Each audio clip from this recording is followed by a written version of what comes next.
É verdade. Vai ser fogo puro essa live. Amém. Vamos orar? Vamos. Hoje estou com a missão, né, de orar para nós começarmos. Dona Iraci, seja bem-vinda. Tá quente também, né? Então, tá quente em todo o país aí. Vamos orar. Nós vamos continuar o assunto de perdão. Então, nós vamos orar, né, para que o Senhor nos dê, assim, discernimento e mostre as coisas que estão ocultas, né, dentro das nossas casas, para que a gente consiga se acertar e consiga receber bênçãos do Senhor. Amém?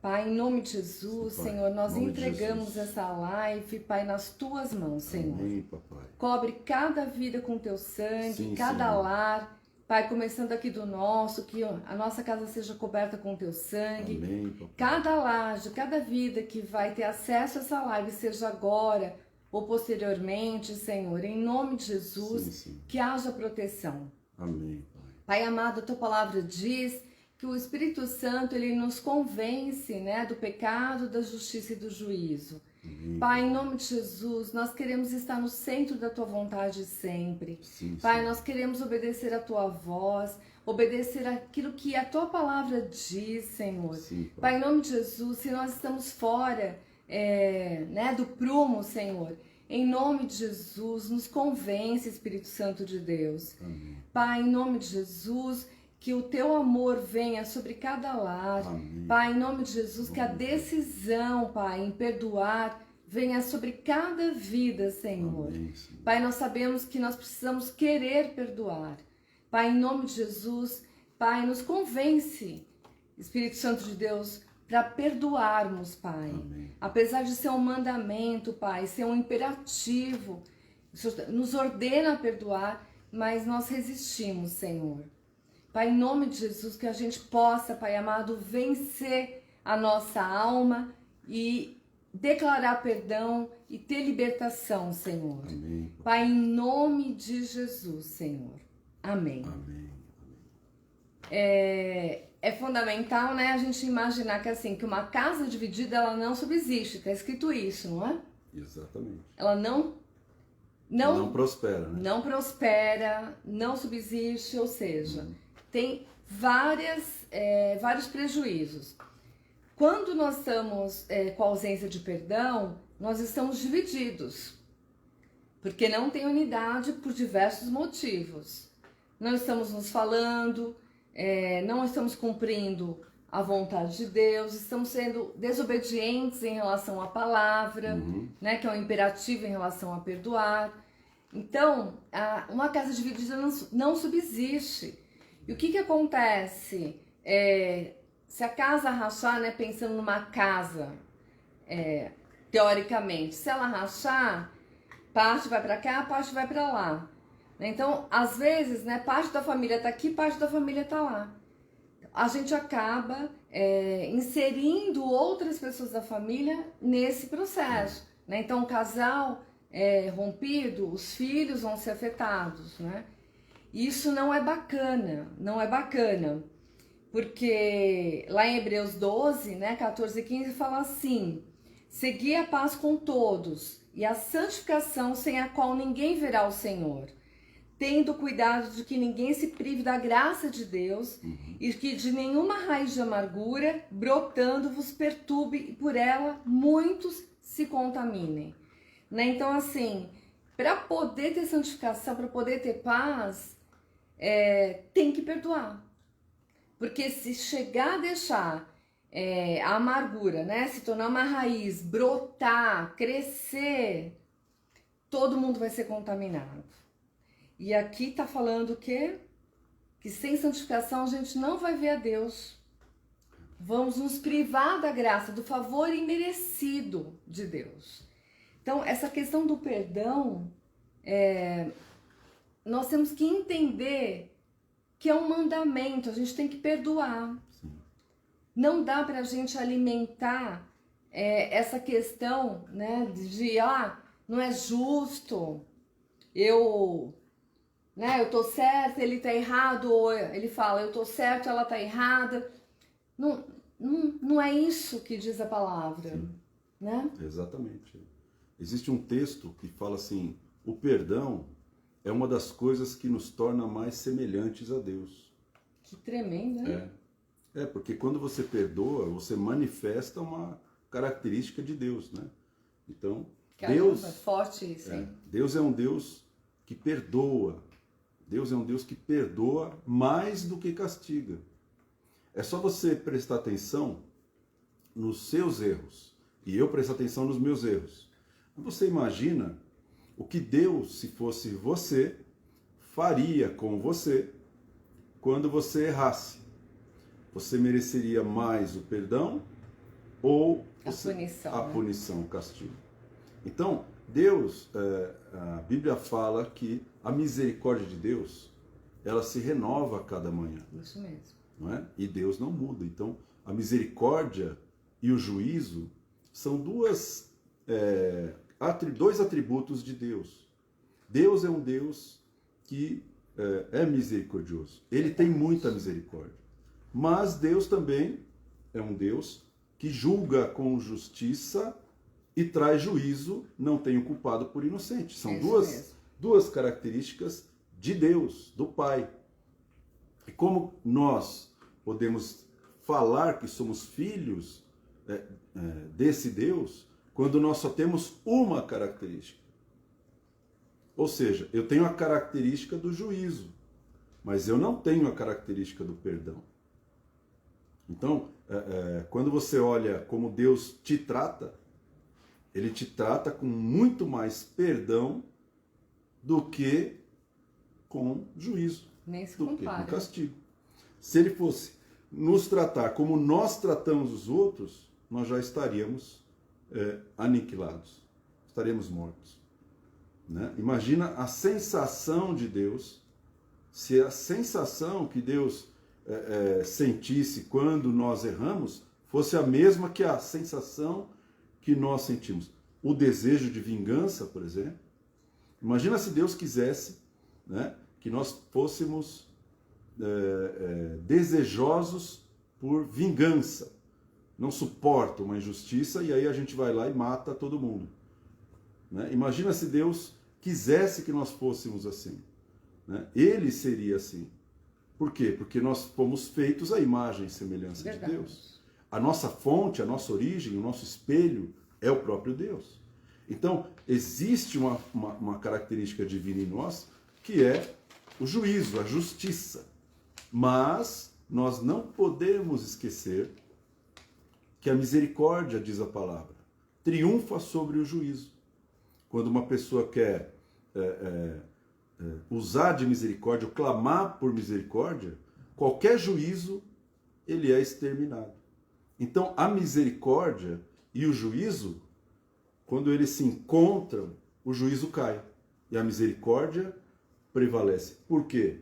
1 João fala assim, Deus é amor. Deus é amor. Então, o juízo vem, mas a misericórdia, a Bíblia diz que é a única coisa que triunfa sobre o juízo. E eu acredito que a falta de perdão seja esse desejo de justiça. Isso. Exacerbado, isso. Exagerado. E assim, nós não conseguimos ser justos, porque o nosso olhar, né, o nosso ponto de vista, ele é um viés. Ele não é uma verdade absoluta. Né? Nós não somos onipresentes, oniscientes e onipotentes. Sim. Quando a gente olha, né, nós temos uma visão que não é 360. E ela não atravessa distância, nada disso. Uhum. Então, a gente nunca vai conseguir ser justo. 100% não. Não dá, porque a gente não está conseguindo enxergar tudo, a gente não está presente em todos os lugares, a gente não tem todo o conhecimento. Ou seja, não dá para ser justo, só Deus é justo. Exatamente. Então, partir para a premissa, né, de querer buscar justiça, não vale a pena. Uhum. E nós vamos hoje, né, ver a questão de Jonas. A gente escuta várias vezes a história de Jonas, mas vamos olhar Jonas com o viés de quem estava muito muito magoado, ressentido, né? E não havia perdoado. E por isso fez tudo o que fez. Então essa questão, né, de Jonas, quando a gente não perdoa, a gente tem uma tendência a se distanciar do nosso chamado, a se distanciar de Deus, a se distanciar, né, de tudo aquilo que Deus tem para as nossas vidas. Verdade. Né? Então, por que Jonas relutou a obedecer a Deus? Não é porque ele era desobediente, é porque os ninivitas os ninivitas foram considerados o povo mais violento, terrível, mais perverso, mais terrível dessa terra. E assim, eles mataram, né, familiares de Jonas, conhecidos de Jonas. Então assim, Jonas tinha um asco, aversão, um ódio dos ninivitas. E por que será que Deus, né, escolhe exatamente Jonas para ir aonde? Para ir a Nínive, né, pregar arrependimento. Deus estava interessado em primeiro lugar por Jonas. Ele queria que Jonas se libertasse. Exatamente. Dessa raiva, dessa ausência de perdão. É isso que ele queria. Né? Então, Jonas 1, de 1 a 3, fala assim: veio a palavra do Senhor a Jonas, filho de Amitai, dizendo: levanta-te, vai à grande cidade de Nínive e clama contra ela, porque a sua malícia subiu até a minha presença. Porém, Jonas se levantou para fugir da presença do Senhor para Tarsis. E descendo a Jope, achou um navio que ia para Tarsis, pagou, pois, a sua passagem e desceu para dentro dele, para ir com eles para Tarsis, para longe da presença do Senhor. De Deus. Então, assim, o que acontece? Quando a gente está com a ausência de perdão, né? Porque a dona Iraci falou, né, que o perdão é a representação do amor de Deus, e é verdade. Sim. Então, quando a gente não perdoa, nós estamos longe da presença de Deus. A gente quer fugir de Deus. E não dá. Isso é impossível, né? Isso é utópico. Porque não dá, porque Deus é onipresente, então nunca a gente vai fugir da presença dele. Exatamente. Então, essa ausência de perdão nos faz um distanciamento de Deus que não vale a pena. Não vale a pena. Quando a Bíblia fala que a gente precisa concordar com Deus, né? Quando a gente não perdoa, nós não estamos concordando com Deus. Deus queria perdoar Nínive, mas Jonas não. Então, como que ele poderia profetizar algo que ele não estava concordando com Deus? Então, quando você discorda de Deus, a Bíblia diz assim, ó: andarão dois juntos, se não há entre eles acordo, concordância. Se você discorda de alguém, você não vai conseguir caminhar junto com essa pessoa. Verdade. Então, a melhor coisa para duas pessoas que não concordam é que elas se separem. Então, a concordância, ela é uma chave de unidade. Isso. Então, o momento em que Jonas fala assim: eu não concordo em enviar um profeta para Nínive, eu não concordo em profetizar, porque eu sei que Deus ele é misericordioso, ainda que a mensagem seja ruim, eu não concordo. Quando você não concorda com Deus, você se afasta de Deus, porque não dá para andar junto com Deus se você não concorda com Ele. Não, e o mandamento de Deus é perdoar. Então, assim, se você não quer, porque você não vai sentir, nós já falamos isso antes, não vai vir um sentimento, né, uma vontade em perdoar, não vai, você tá com raiva. Imagina assim, tudo aquilo que Jonas sabia sobre os ninivitas, toda a perversidade, toda a maldade, crueldade que eles tiveram. Como que Jonas, né? Lógico que não vai ter vontade, né, de perdoar, de ir lá fazer a vontade de Deus.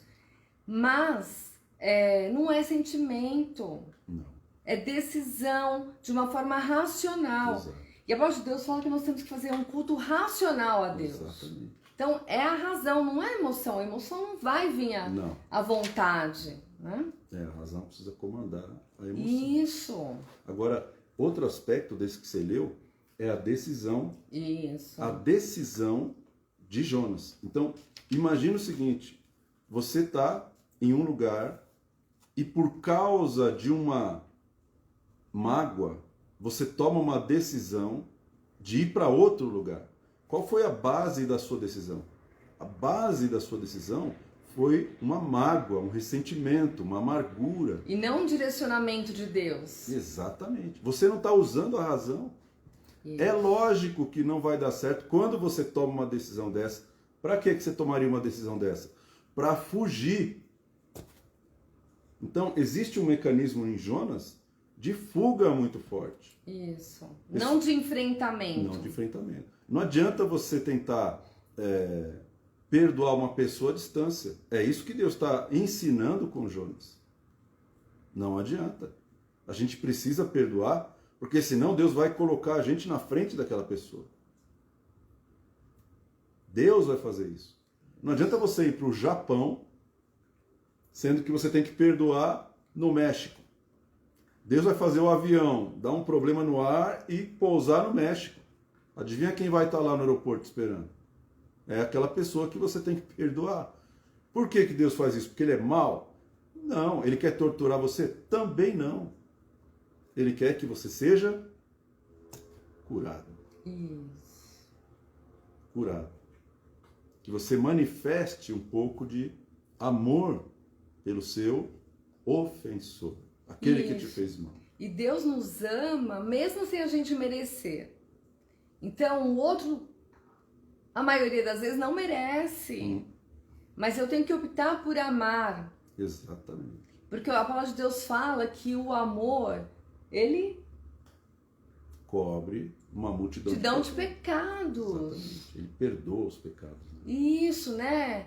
Ele limpa ali, né? Cobre os pecados. Então, assim, se os ninivitas fossem perdoados, né? Se arrependessem, eles iam parar do quê? Ser cruéis. Ser cruéis. Serem maldosos, né? Violentos, assassinos, homicidas. Eles eram terríveis. Então, assim, menos pessoas, né, que ele amava iam ser mortas. Eles eram tão ruins que o próprio Deus decidiu matá-los. Quando Deus decide exterminar seres humanos, é porque a medida da iniquidade já foi muito além. Isso. Já foi muito além. A medida da iniquidade aumentou tanto que Deus falou assim, basta. Então eu vou fazer descer fogo, como aconteceu com Sodoma e Gomorra. A mesma coisa com Nínive. Então o próprio Deus tinha uma pendência com Nínive. Só que Deus, ele sempre vai procurar alguém para fazer o quê? Intercessão, função profética. Isso. Ele vai dar sempre uma oportunidade. Uma oportunidade para aquele que está à beira da morte. Isso. A pessoa está à beira da morte e Deus vai dando oportunidades. E aí Deus fala assim, bom, quem pode ir lá para Nínive? Será que eu posso mandar um brasileiro lá para Nínive, que nem sabe quem Nínive é? Não, eu vou mandar o cara que mais foi prejudicado pelos ninivitas. Por quê? Porque ele está olhando e ele falou assim, eu não quero apenas salvar uma cidade, mas eu quero curar o profeta. Eu quero curar o coração daquela pessoa que foi ofendida. Porque quando, assim, a palavra de Deus fala que o nosso coração é enganoso. E quando nós estamos com a ausência de perdão, a tendência de sermos enganados por nós mesmos é imensa. É gigante. É gigante. Tanto que, assim, Jonas era um profeta. Era uma pessoa repleta de revelações. Mas ele não conseguiu discernir qual que era o primeiro propósito de Deus. Ele não conseguiu discernir. Porque a alma dele falou mais alto e ele foi enganado por ele mesmo. ele acabou sendo tomado por essas emoções negativas Isso. que a ofensa traz e acabou decidindo a sua vida através dessas ofensas. Então, eu encontrei aqui algumas definições de perdão, né? Mas eu queria colocar aqui o que é e o que não é, né? Perdão é sinônimo de paz, alegria e libertação. Então, se você não está em paz, se você não tem alegria, e se você se sente preso em qualquer situação, Escravo, né? Olha, eu não consigo encontrar paz, eu não consigo ter a minha mente em paz. Né? Por mais que eu fuja, vou para lá, vou para cá, eu estou carregando comigo falta de paz. Então, você precisa sondar o teu coração, a tua história principalmente, e como que você lidou com as ofensas que você recebeu no seu passado. E aí a falta de paz é bem esclarecida de forma óbvia até, né? Nós, na semana passada, lemos a parábola do credor incompassivo. Exato, né? Que quando a gente não perdoa, vem o quê? Atormentador.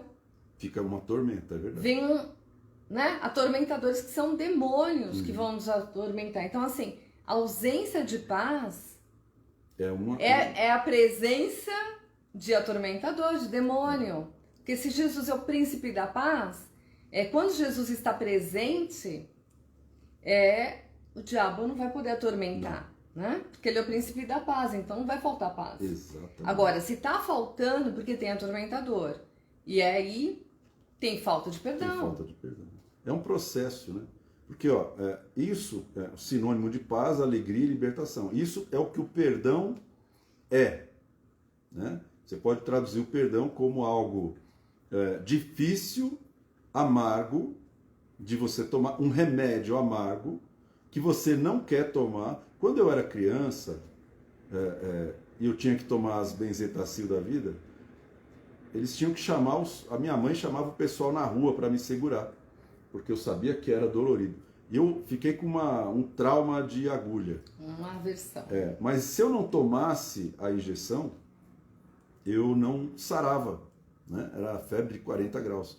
Então, o perdão é exatamente isso. É aquela injeção que você não quer tomar e que às vezes você até vai precisar de ajuda para você vai precisar de ajuda, vai precisar de coragem para encarar e vai precisar de ousadia e falar, vou ter que me abrir para isso.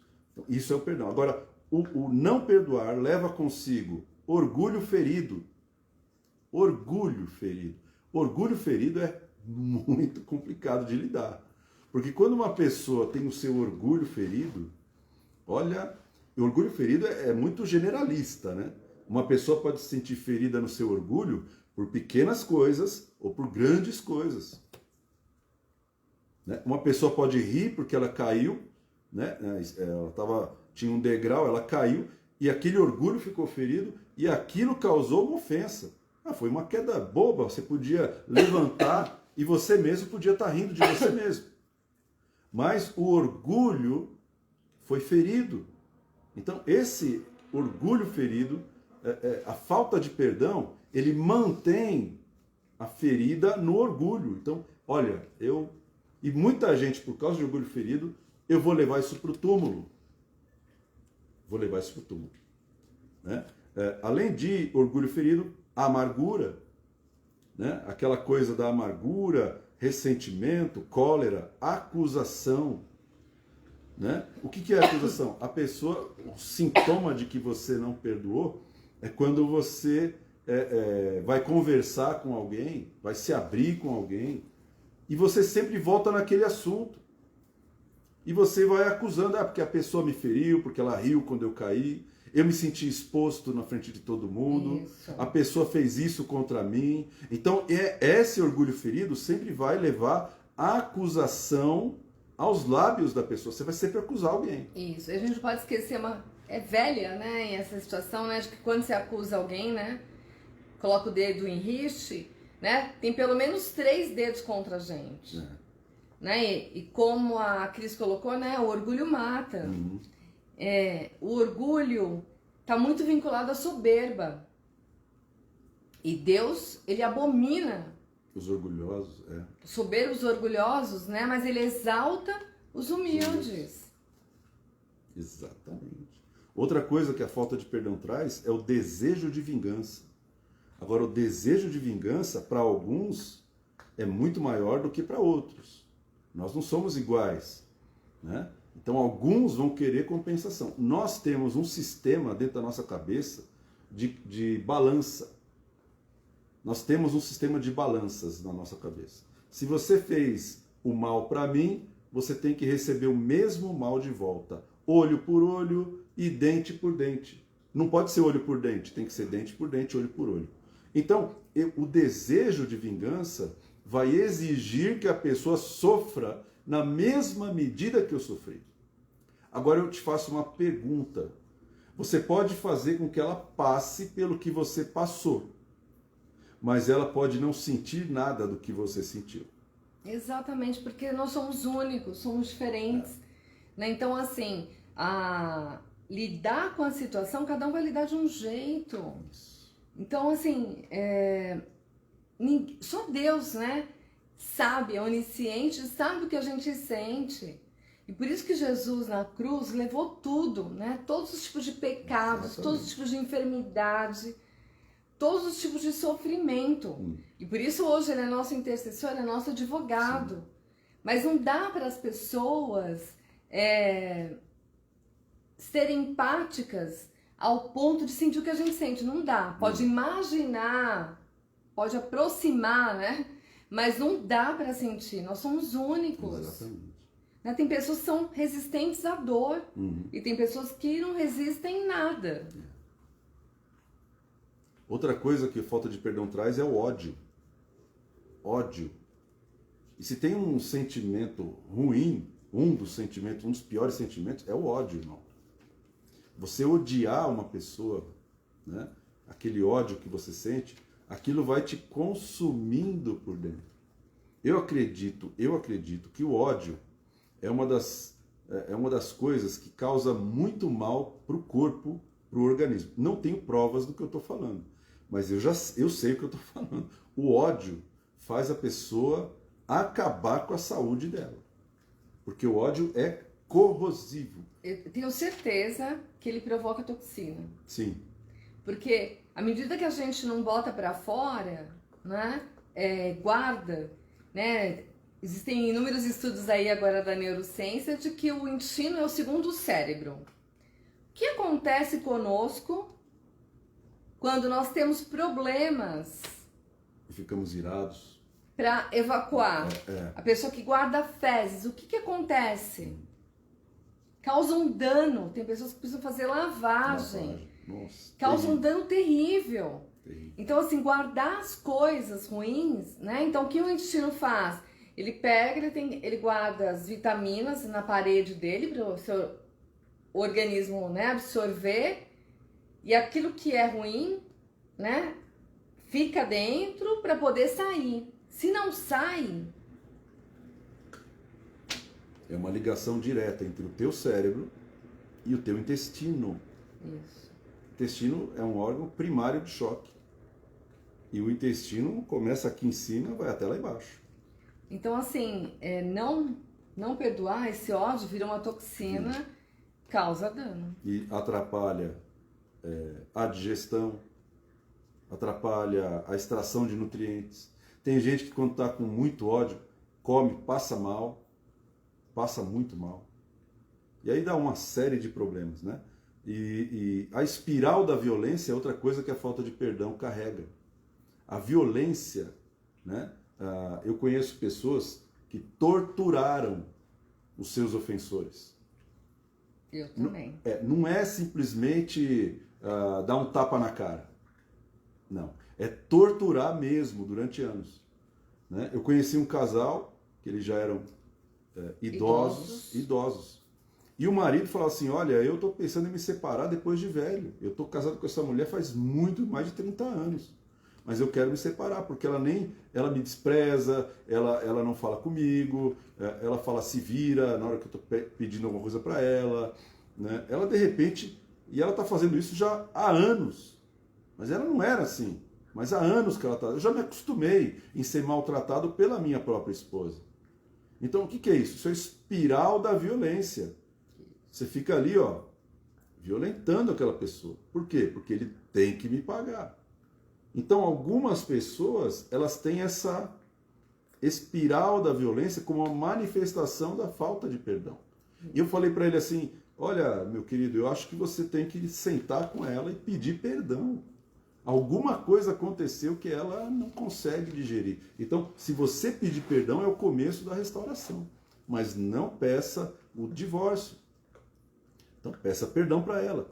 E aí, no dia seguinte, ele veio falar comigo, falou, nós sentamos, conversamos muito tempo, né? Ela falou o que tinha acontecido e que estava mesmo ressentido, estava difícil de conviver comigo, mas ela estava me torturando. Então, essa tortura é a compensação pela dor que você lhe causou.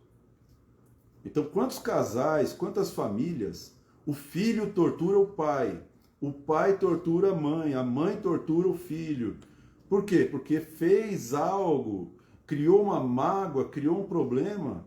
Não é simplesmente deixei de falar. Não! É algo que vai torturar. Né? A tortura vai desde o silêncio, ou seja, você para mim não é indiferença, você não existe, até a tortura vai até a violência física. Então, tem vários níveis a essa tortura. Faz a comida de qualquer jeito, expõe para a família como a pessoa é. Não, para os amigos. Expõe para os amigos. É. E esse daí não vale nada. E esse daí tem chulé. E é por aí. E vai colocando, vai humilhando. Por quê? Porque está se vingando de maneira, né, uma espiral de violência. Então, preste atenção nessas manifestações entre as pessoas da família. Isso. Porque isso é importante. Se você quer identifica pelos sintomas. Como que vocês têm se tratado dentro de casa. Não, e pelos resultados, né? É verdade. Porque assim, a ausência de perdão impede a prosperidade também. Sim. Né? Então a gente vê, acho que é Mateus 25, que se você não perdoar, né, você tem que deixar a oferta no altar, voltar, se acertar com o teu irmão, né, para depois ter prosperidade ali. Então, tem gente que fala assim, eu tô dizimando, tô ofertando, dando primícia, mas não tá perdoando, não vai prosperar. Não vai. Infelizmente. Tem que tomar cuidado, né? Então, eu vou dar um outro conceito, né, sobre perdão, porque é bom a gente dar os conceitos, né? Então, o perdão é interpretado como uma capacidade de ultrapassar a mágoa, o ressentimento ou a vingança que o ofensor merecia através da compaixão ou da benevolência. Então, olha, eu gostei muito dessa definição, porque ela fecha exatamente a maneira como uma pessoa pode ultrapassar essa barreira, essa ofensa, essa dor, né? Então, eu consigo, porque a mágoa, ela não está no outro, ela está em mim. Isso. Então, eu tenho que ultrapassar isso, eu tenho que vencer esse sentimento ruim. Para eu vencer o ressentimento, para eu vencer a vingança, eu tenho que usar o armamento correto. Então, o perdão, ele só vai existir se você utilizar duas palavrinhas importantes aqui, ó, compaixão e benevolência. O perdão nunca vai ser dado se você utilizar vingança, nunca vai ser dado se você colocar pedra em cima, se você utilizar indiferença, se você parar de falar com a pessoa, se você simplesmente esquecer que ela existe, se você deixar de seguir ela nas redes sociais. Não adianta, nada disso adianta. Se você não ativamente não usar compaixão e benevolência. Agora, o que é compaixão? É minimizar a dor do outro. Uhum. Então, você vai... que nesse caso é compaixão consigo mesmo. Sim. Né? Porque você vai minimizar a tua dor, porque talvez o outro nem dor tenha, nem percebeu, nem está sentindo nada. Então, assim, é ter compaixão, é se amar. buscar minimizar a própria dor. A própria dor. Porque assim, não ter paz é terrível. Não ficar em paz, todos esses sentimentos ruins, né? Esses sentimentos, né, que são raízes, né, que acarretam até enfermidades gravíssimas, né, como câncer, não que toda falta de câncer, toda falta de perdão gera câncer, mas parte dela é gerada por falta de perdão. Então, assim, se está causando um dano, uma vez eu li que a ausência de perdão é você tomar veneno e querer que o outro morra. Isso daí é duro, hein? Não dá, né? Exatamente. Como é que você quer que a outra pessoa sofra por algo que... Olha só, meu querido, você tem que dar algo bom para a pessoa para que você seja beneficiado. Ah, então tá bom. Eu consigo fazer isso com quem nunca me fez mal. Eu consigo fazer isso com quem só me faz o bem. Mas o perdão não é isso. O perdão é você fazer isso, essa diminuição da dor, exatamente com aquela pessoa que te fez o maior mal que você está sentindo. O causador. E a pastora Cláudia falou semana passada, existe uma pessoa causadora da sua dor. Isso. E tem, assim, situações, né, até no acampamento de jovens eu falei, toda situação tem um responsável. Alguns são culpados, ou seja, não tiveram intenção de fazer, Sim. E outros são dolosos, né? Tiveram a intenção de fazer. Né? Se eu piso no pé do Renato sem querer, é culpa, porque eu pisei. Uhum. Eu não estava com vontade de pisar, nem com a intenção de pisar, mas pisei. Não dá para dizer que não pisei, né? Agora não, eu faço questão de pisar no pé dele. Aí é dolo. Então, essa questão de identificar quem é o responsável por trás da situação e perdoar. E assim, talvez eu não saiba nenhum nome, eu nem conheça a pessoa, mas eu tenho que liberar perdão. Olha, quem causou aquela situação, tal, né? Por exemplo, alguém bate, meu carro está estacionado na rua, alguém bate, eu não vi. Não sei quem foi, mas eu vou falar que aquela pessoa, né, aquele carro que bateu no meu, eu libero perdão pro dono daquele carro, pro motorista daquele momento, enfim. Então sempre tem um responsável. E o responsável sempre é uma pessoa. E uma coisa importante que a gente falou... Um ser vivo, vamos pensar assim. Um ser vivo. Você precisa identificar a pessoa. A gente sempre recebe a seguinte frase: eu não preciso perdoar ninguém. Eu me dou bem com todo mundo. Então, as pessoas elas têm uma negação, né? A psicologia chama de negação. Eu não preciso perdoar ninguém. Ou seja, outras pessoas, elas são frases, né? Frases que a gente enxerga por aí, né? Outras pessoas falam assim: o perdão a Deus pertence. Só Deus pode perdoar. Quem sou eu para perdoar? Isso são todos mecanismos para que você não abra mão do seu direito de se vingar dos outros. Isso é religiosidade pura. Exato. O atormentador, nesse caso, é um espírito de religiosidade. Outras pessoas falam assim: pastor, mas eu tenho que liberar perdão para a pessoa, eu tenho que falar para ela, eu não posso falar só para Deus. Outras pessoas também, elas ficam perguntando, elas ficam preocupadas se elas têm que chegar para a pessoa. Mas por que dessa pergunta? A minha divagação aqui, né, a minha mioleira, ela chega na seguinte conclusão. Eu posso estar errado, doutora, mas eu chego na seguinte conclusão: a pessoa não quer que a pessoa que está sendo perdoada saiba que ela está sendo alvo de algo bom. Pode ser um dos motivos. O outro motivo, a pessoa já pode ter morrido. Aí Sim, não vai dar para você... Lógico, nós estamos falando de pessoas vivas, né? Isso. Porque se a pessoa está fazendo essa pergunta, é que a pessoa está viva. Então, por exemplo, a mulher fala assim: eu vou ter que falar que eu perdoo o meu marido para ele? Eu vou ter que falar, eu te perdoo por isso? Então, a maioria dos casos, o ser humano, nós, somos complicados, irmão. A gente foge. Nós não somos complicados, nós somos complexos. Complexos. A gente foge. A gente foge das coisas simples, né? Capacidade de ultrapassar a mágoa, o ressentimento e a amargura, utilizando compaixão e benevolência. Então, é uma capacidade. E como qualquer capacidade, tem que ser desenvolvida.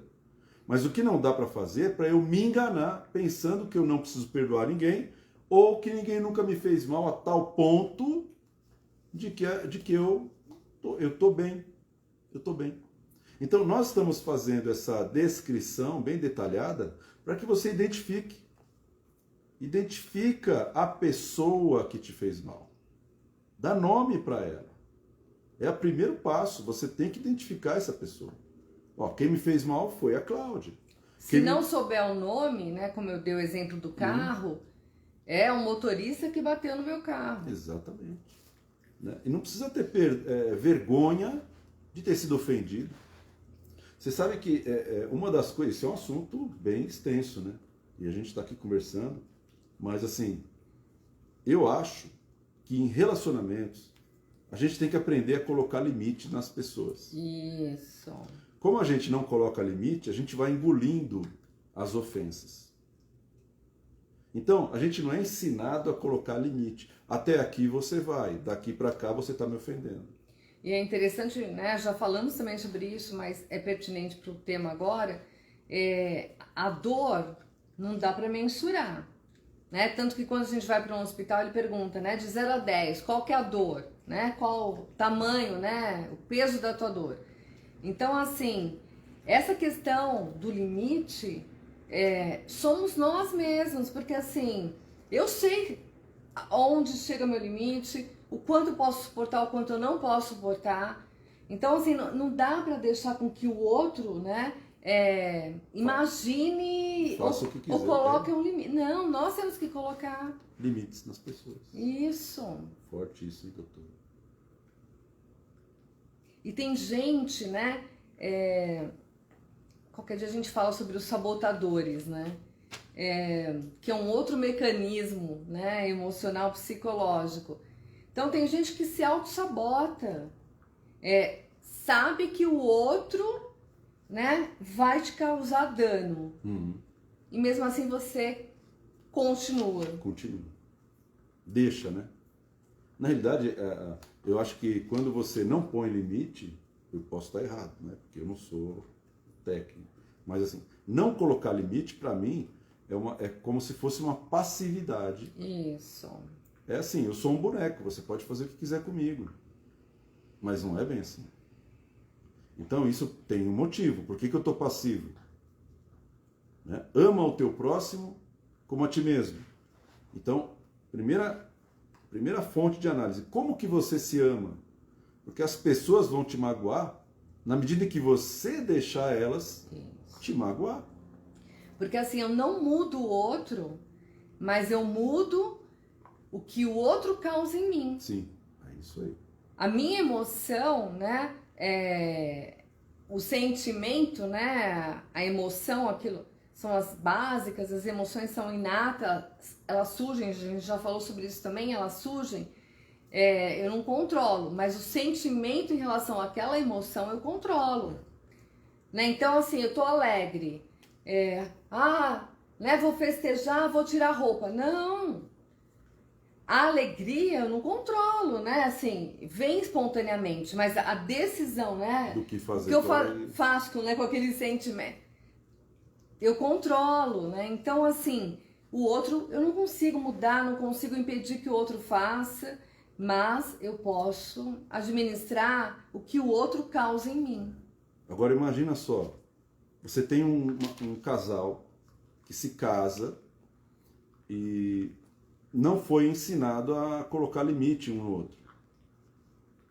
E eles se casam.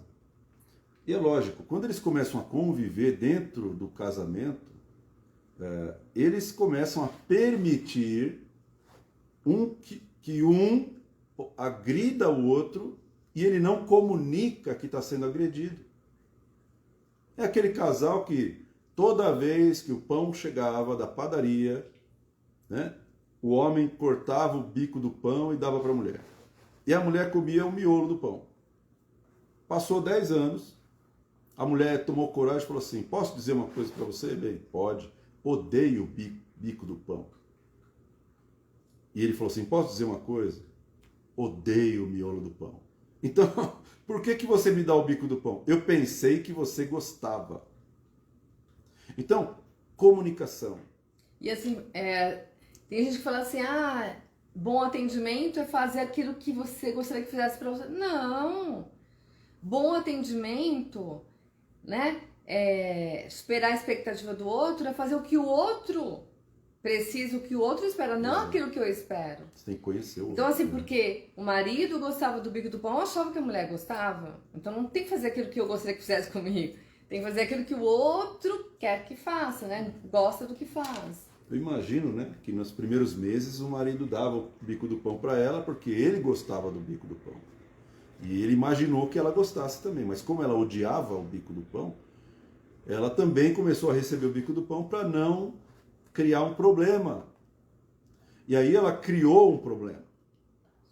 Agora, uma coisa simples que ela podia ter feito, ou ele podia ter feito, era assim, ó. Você perguntar, gosta, né? de Que bico? parte do pão você quer? Você gosta do bico do pão ou não? Porque eu amo o bico do pão. Aí, né? Se eles falassem isso no dia 1 do casamento, não ficariam 10 anos ali, e depois de 10 anos, para na frente do pastor que casou eles e fala assim: nós vamos nos separar. Por quê? Por causa do bico do pão. Não suporto mais comer bico de pão. E esse homem fica me dando esse bico do pão. Então, as pessoas elas estão permitindo que essas coisas aconteçam dentro da família. E aí é assim, se você tem que liberar perdão? Tem. Mas lembra de uma coisa, toda história tem dois lados. Tem o ofensor e tem o ofendido. Agora, se eu me colocar sempre no papel de vítima, eu tenho que analisar de uma maneira assim, ó. Por que eu estou em papel de vítima? Por que eu deixei ele me ofender? Também é um sabotador, né? Se colocar nessa posição de vítima. Eu sou um coitado. Eu tive que comer pão à força. 10 anos comendo pão à força, pastor. Você sabe o que é isso? Comer pão, bico de pão 10 anos? Você não tem noção do que... Você não sabe o que eu estou sofrendo. Eu sonho com bico de pão toda noite. E eu já sei que de manhã... Eu perdi 3 quilos essa semana porque eu falei, eu vou fazer um jejum. Então o que é isso? É uma pessoa que deixou a ofensa tomar corpo. Isso. É um fermento dentro dela. Como a Cris colocou aí, né? A falta de comunicação causa muitos problemas. E você tem que comunicar, senão o outro não vai saber. Comunicar é se tornar comum. Tornar comum. Né? É a ação de tornar comum. É sinal de que se não comunicar, não vai ser comum, porque o que é pra ele não é pra mim, não é comum ainda. Agora eu queria te perguntar uma coisa, né? Nós estamos falando de coisa técnica aqui, mas uma criança, ela não consegue botar limite nos pais. Porque, por exemplo, a minha mãe me obriga a comer brócolis. Por quê? Porque brócolis faz bem, tem ferro e tal. Mas eu odeio. Minha mãe me obriga a comer carne, mas eu odeio carne. A minha mãe me obriga a fazer. Então, tem uma medida de situações que acontecem que vai ultrapassar a medida do cuidado e vai começar a entrar numa dimensão de ofensa. E aí a gente vê muitas crianças, jovens e adolescentes, revoltados com seus pais. Por quê? Porque eles foram obrigados a fazer coisas e se ofenderam com isso. E não perdoaram. E não perdoaram. Então, como lidar com essa situação? Primeiro, assim, a questão do diálogo, né? Da comunicação, né? Por quê? Por que a criança não quer comer aquilo? Entender, é capricho, porque realmente não gosta daquilo. Eu não como carne vermelha, né? Então, assim, desde que eu nasci, minha mãe falou que ela colocava sopa, né? Carne na sopa, eu cuspia.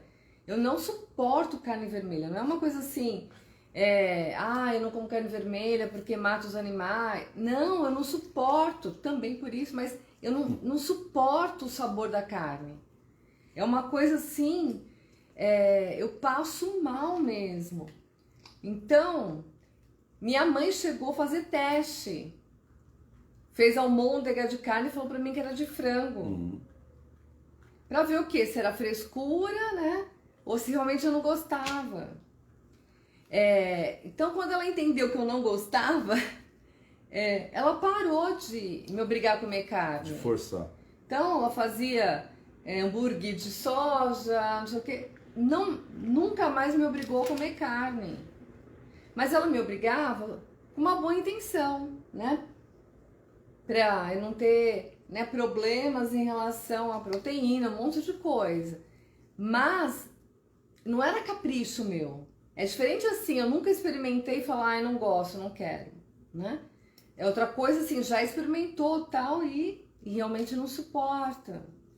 Então, essa questão do diálogo, procurar entender o porquê, né, conversar com a criança, entender é muito importante. As crianças são muito inteligentes, né? Esse final de semana, eu tive a oportunidade de ficar com 2 crianças maravilhosas, né? Com a Manu e com o João Pedro. Eles são muito espertos. Eles têm uma inteligência fantástica. Dialogam ali como se fossem adultos. Então, assim, sabe? Dá para conversar com a criança. Não fica estimulando a ira na criança.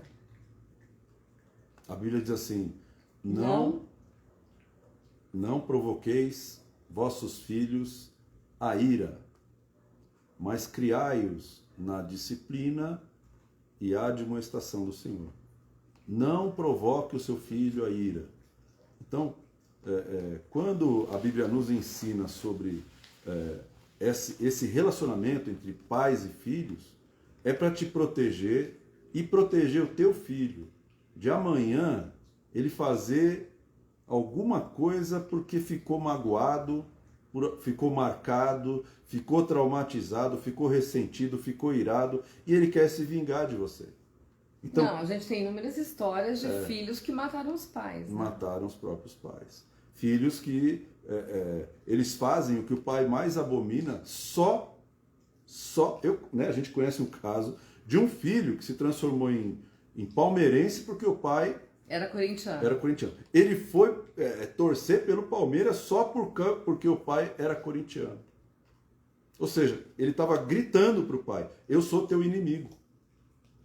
Eu sou teu adversário. Não mexe comigo que a gente vai brigar. Então, isso é um coração de um menino e que o pai não conhecia. É lógico que quem tem que tomar essa iniciativa de conhecer são os pais. A maturidade, tem muito mais vivência, né? Então, muito mais expertise, mais know-how, né? Do que uma criança. Tem que conhecer. Deus nos conhece. Deus não vai forçar nada a você. Imagina se Deus fizesse com você o que você faz com teu filho. Pelo amor de Deus. Não dá, né? Não vamos nem falar sobre isso. Mas, na família, procura identificar essas questões que foram trazidas aqui hoje. O nome da pessoa, qual foi o fato gerador. E procure identificar se você está carregando os sentimentos negativos. Porque tem uma teoria psicológica que diz que os sentimentos, eles se acumulam. Sentimentos negativos se acumulam, meu querido. Isso. Eles não são substituídos. Agora estou com raiva, a tristeza saiu. Não, é raiva mais a tristeza. É raiva mais a tristeza, mais a mágoa, mais a angústia. Isso tudo vai se misturando. Você imagina por que nós estamos com uma pandemia, não de Covid, a pandemia agora é de depressão. E isso, a neurociência explica isso, porque assim, antigamente se achava que o transtorno de estresse pós-traumático era só quando houvesse um trauma, né? Uma coisa violenta, um acidente, uma perda. Hoje, já foi comprovado que o acúmulo desses sentimentos ruins, né, dessas aversões, faz com que a nossa amígdala fique acionada. Eu falei muito hoje. Perdão, fique muito acionada e desencadeia um estado de alerta, de medo o tempo inteiro. Então, assim, essa situação, hoje, né, como a gente está vendo a questão da pandemia, o estresse pós-traumático, ele pode acontecer por sucessões de aversões, de sentimentos aversivos. Então não deixa acumular. Você já ouviu essa frase? Não deixa acumular. Quem pode deixar acumular ou não deixar acumular sou eu mesmo. Então ninguém está vendo o sentimento dentro de mim. Sabe quem está vendo? Deus e eu. Então Deus está esperando você fazer o quê? Começar a tirar um sentimento negativo atrás do outro. Então você quer ultrapassar a mágoa, o ódio, a ira, o trauma, o ressentimento? Você precisa começar a adotar atitudes de compaixão com a pessoa que te ofendeu. A pessoa que te ofendeu, essa pessoa precisa ser alvo de compaixão, alvo de benevolência, alvo das melhores coisas. A Bíblia diz assim, Mateus 5, 6, né? Mateus 5, 6 diz assim: se o teu inimigo tiver fome, dá-lhe de comer.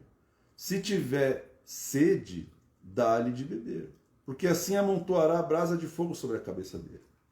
Então, Jesus ensinou em Mateus o seguinte: amai os vossos inimigos, abençoai aqueles que vos perseguem.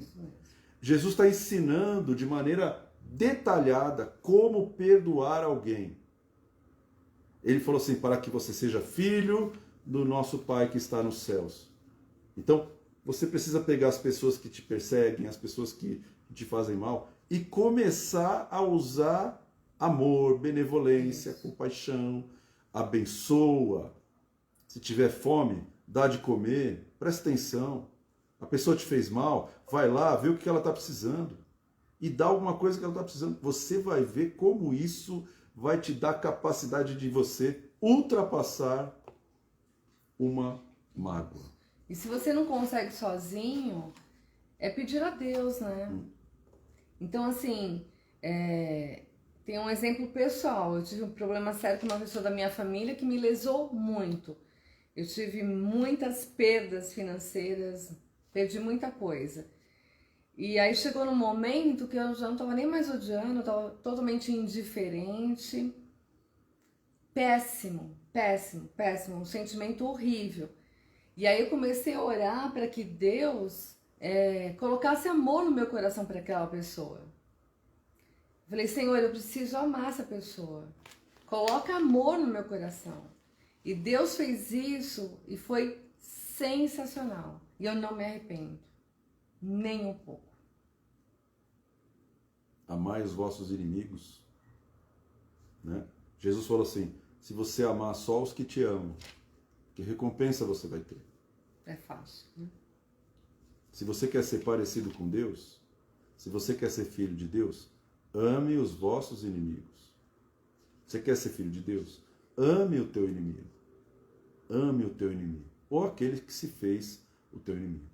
Quem é o meu inimigo? Eu não tenho inimigo, pastor. Você tem ofensores. Se você está identificando esses sentimentos negativos do teu coração, se você está identificando a acusação, e tem uma palavra que chama catexia. O que é catexia? Perda de energia. Quando você perde a energia por causa de uma mágoa. E aí você percebe que você está sem forças. Você perdeu a força para trabalhar, você perdeu o ânimo para viver, você perdeu o ânimo para conquistar, você perdeu o ânimo, você perdeu tudo, irmão. Você fica sem energia para levantar da cama de manhã. Isso chama-se catexia.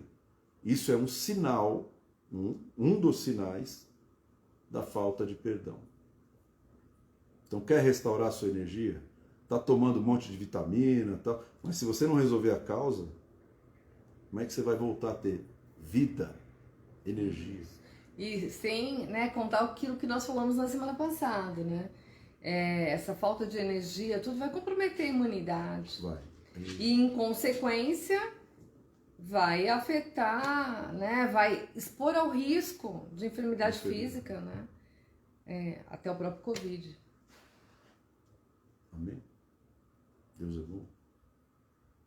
Que oração que eu não estou vendo? 10:03. Ok. Você ora para terminar? Oro sim. Amém, meu querido? Então, nós estamos falando sobre perdão. Você vê que o assunto é extenso. Nós falamos várias características, né? Vários pontos de vista sobre a mesma situação, que é o perdão. Como que eu posso perdoar? A palavra de Deus diz como você pode perdoar. Identifica o teu ofensor. Veja como você está reagindo. Veja como que você está depois de uma ofensa. E começa a fazer uma análise. Faz uma avaliação da sua própria vida. A Bíblia diz, examine-se, pois, o homem a si mesmo. Você tem que se examinar. Você é o primeiro que tem que se examinar. Eu tenho que me examinar. E aí você começa a tomar atitude de perdão. Você vai desenvolver uma capacidade que você nunca imaginou que você teria. E é melhor assim, a gente decidir fazer isso do que Deus fazer, né? Porque a gente, na história de Jonas, né? Já que Jonas não fez sozinho, Deus fez. Teve que dar um empurrãozinho nele. Para fora do barco, para entrar na barriga do peixão e assim sucessivamente. E vomitar ele na praia. Podia evitar tudo isso. Mas... Amém, meu querido? Então, que Deus te abençoe, vamos orar. Pai, nós queremos te agradecer pela tua palavra. Cremos, Pai, que o Senhor está nos ensinando. Amém, Pai. Sim. O Senhor está nos treinando. O Senhor está nos revelando para nós que nós precisamos de cura, precisamos liberar perdão. Amém. Sabemos que o perdão não é uma coisa que acontece instantaneamente. Algumas vezes sim, mas algumas vezes é um processo. A maioria das vezes é um processo que leva tempo. Leva alguns dias, ou algumas semanas, ou alguns meses. Verdade. Mas é um processo, Pai. Então, nos coloca nesse processo, nos ajuda cada um de nós, aqueles que estão compartilhando essa palavra, aqueles que estão ouvindo essa palavra, ajuda, Senhor, a entrar nesse processo de cura, a entrar nesse processo de libertação, para que a paz, a alegria sejam restauradas, em nome de Jesus. Coloca a tua paz sobre cada coração, sobre cada família, que haja reconciliação, que haja entendimento e a comunicação seja completamente restaurada em nome de Jesus. Amém, Paizinho. Amém. Amém. Amém, meu querido. Que Deus te abençoe, que Deus te guarde, que Deus faça resplandecer o seu rosto sobre ti, que Ele tenha misericórdia de ti, que te dê a paz. Amém? Fica na paz. Semana que vem a gente volta com mais a família e sua estrutura cristã. Amém. Deus abençoe vocês.